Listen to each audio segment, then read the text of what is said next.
देशाच्या सुरक्षिततेची जबाबदारी खांद्यावर घेणारे आपले वीर जवान आता शांततेचा आणि राष्ट्रीय ऐक्याचा संदेश घेऊन एका अनोख्या मोहिमेवर निघाले आहेत। भारत, नेपाळ आणि श्रीलंकेच्या तिन्ही सैन्य दलांचे अधिकारी लॉर्ड बुद्ध सर्किट या मोटरसायकल मोहिमेच्या माध्यमातून अमरावती शहरात दाखल होत आहेत। 23 ऑगस्ट रोजी अमरावती शहर एका ऐतिहासिक क्षणाचे साक्षीदार बनणार आहे। हा केवळ एक लष्करी कार्यक्रम नसून बौद्ध श्रद्धा, सामाजिक सलोखा आणि आंबेडकरी विचारांचा सन्मान करणारा एक ऐतिहासिक क्षण ठरणार आहे। या मोहिमेमुळे अमरावतीचे नाव आंतरराष्ट्रीय स्तरावर पोहोचणार असून येथील जनतेमध्ये प्रचंड उत्साहाचे वातावरण आहे।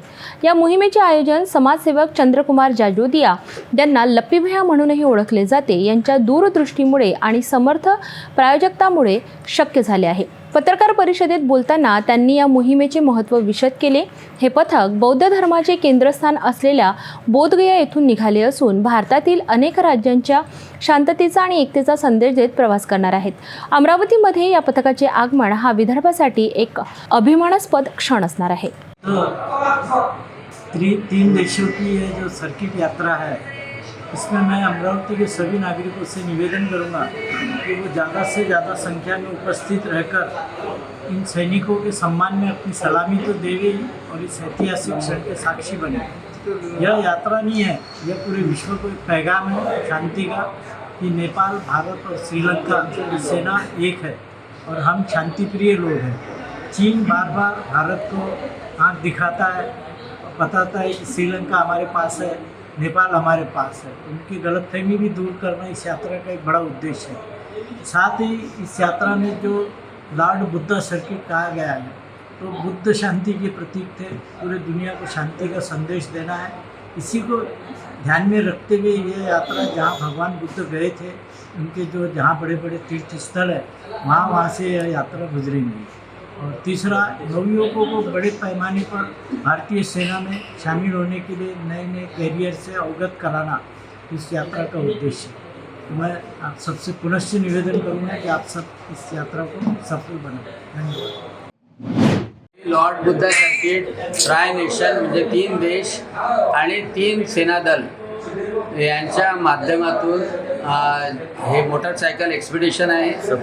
हे 3 टप्प्यामध्ये आहे आणि या 3 टप्प्यामध्ये पहिला टप्पा हा नागपूर येथील दीक्षाभूमी येथून 23 तारखेला सुरू होतो आहे।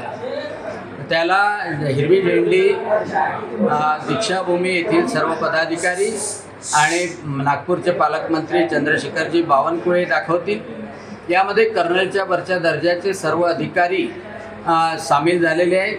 तिन्ही देशाचे सामील होणार आहेत। उद्या हे एक्सपिडिशन निघेल, मोटरसायकल एक्सपिडिशन निघेल आणि नागपूरवरून ते अमरावतीला येईल। अमरावतीला पंचवटी चौकामध्ये त्यांचं स्वागत करण्यात येईल आणि त्यानंतर विश्रांती आणि जेवणानंतर संध्याकाळी 5 वाजता भारतरत्न बाबासाहेब आंबेडकर यांच्या पुतळ्याला अभिवादन ते करतील, माल्यार्पण करतील आणि त्यानंतर राजकमल चौकामध्ये त्यांचं भव्य स्वागत नागरिकांच्याद्वारे केल्या जाणार आहे। सत्कार त्यांचा केला जाणार आहे, त्यांचं मार्गदर्शन घेतलं जाणार आहे। त्या ठिकाणी विविध संत भंतेजी हे त्यांना आशीर्वाद देतील, आशीर्वचन देतील आणि त्यानंतर हनुमान व्यायाम प्रसारक मंडळामध्ये त्यांना सलामी दिली जाणार आहे।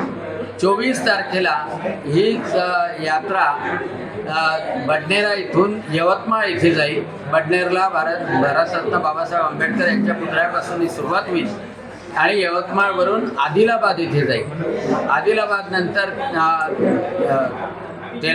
तेलंगणावरून विशाखापट्टणम आणि संपूर्णतः ती बेंगलोरपर्यंत 31 ऑगस्टपर्यंत पोहोचेल। या यात्रेच्या आयोजनामध्ये प्रमुख भूमिका श्री राहुल पाटील यांची आहे आणि त्यासोबतच त्यांना सहकार्य सातत्याचा पाठपुरावा श्री चंद्रमोहनजी जाजोदिया यांनी केले आहे।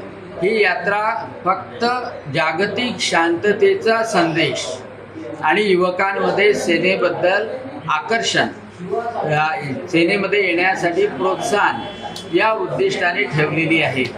यामध्ये सर्व राजकीय पक्षाच्या पदाधिकाऱ्यांना, सर्व नागरिकांना, सर्व धर्माच्या लोकांना यामध्ये आमंत्रित करण्यात आलेलं आहे। हा भारतासाठी अभिमानाचा क्षण आहे।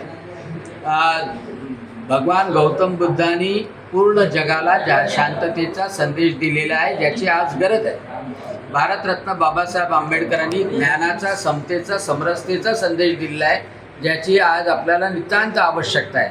आणि ह्या सगळं साध्य करण्याकरता तिन्ही देशांनी मिळून ही यात्रा सेना दलाच्या माध्यमातून काढलेली आहे. याचं सर्वांनी स्वागत करावं. मोठ्या संख्येने, मोठ्या उत्साहाने आपल्या सेनेतील कर्नल लोकांचं, अधिकाऱ्यांचं मोठ्या उत्साहानं स्वागत करावं, एवढी मी विनंती करतो आणि सर्व या यात्रेचं स्वागत. हा कार्यक्रम केवळ सैनिकी किंवा धार्मिक स्वरूपाचा नाही, तर सामाजिक सलोखा आणि राष्ट्रीय एकात्मतेचे प्रतीक आहे. अमरावती जी बौद्ध श्रद्धा आणि आंबेडकरी विचारांचे केंद्र बनली आहे, तिथे या मोहिमेचे आगमन होणे हे विशेष महत्त्वाचे आहे. या कार्यक्रमात बौद्ध भंते, विविध क्षेत्रातील मान्यवर आणि मोठ्या संख्येने नागरिक उपस्थित राहणार आहेत. या मोहिमेमुळे अमरावतीचे नाव जागतिक नकाशावर ठळकपणे उमटणार असून विदर्भाच्या इतिहासात या क्षणाची नोंद सुवर्ण अक्षरांनी घेतली जाईल. शांततेचा संदेश घेऊन निघालेल्या वीर जवानांच्या स्वागतासाठी संपूर्ण अमरावती सज्ज झाली आहे. ही मोहीम केवळ राष्ट्रीयच नाही, तर आंतरराष्ट्रीय स्तरावरही भारत आणि त्यांच्या शेजारील राष्ट्रांमधील मजबूत संबंधांचे प्रतीक आहे.